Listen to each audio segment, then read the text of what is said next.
چھوٹی سی زندگی ہے یار، کل پرسوں ترسوں چلے جائیں گے اس دنیا سے، لیکن یقین کرو جب میں تمہیں سمجھا رہا ہوتا ہوں نا تو مجھے یہ نہیں لگ رہا ہوتا کہ میرے سامنے کیمرہ ہے، مجھے ایسا لگ رہا ہوتا ہے جیسے تم میرے سامنے کھڑے ہو اور میں تم سے بات کر رہا ہوں، اور جو میرے دل کے جذبات ہوتے ہیں وہ میں لا کے تمہارے سامنے رکھ دیتا ہوں۔ اس لیے خواہش ہے کہ جب تک زندہ ہوں اپنے بھائیوں کو اور اپنی بہنوں کو ان راستوں سے روکوں کہ جن راستوں پر چل کر میں نے اپنا بہت سارا نقصان کیا۔ حالانکہ سوچ یہی تھی کہ اس سے بہت کچھ آتا ہے لیکن کچھ نہیں آتا۔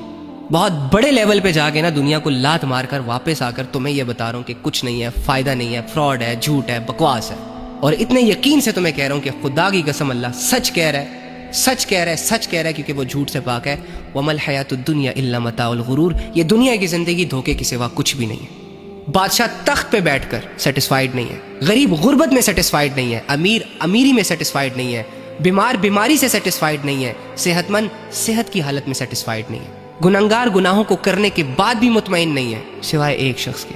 الا بذکر اللہ تطمئن القلوب۔ وہ شخص مطمئن ہے، وہ شخص اطمینان میں ہے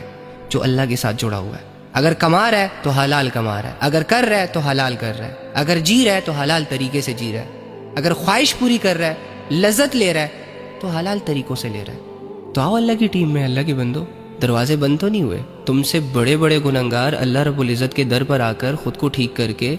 پرسکون اور مزے کی زندگی جی رہے ہیں، اپنے دل کو مطمئن کر چکے ہیں۔ تم تو بہت چھوٹے لیول کے گنہگار ہو، تم سے کیا ہی گناہ ہوئے ہوں گے کہ جس طرح ایک چھوٹے کو چھوٹا زخم بھی گہرا درد دیتا ہے،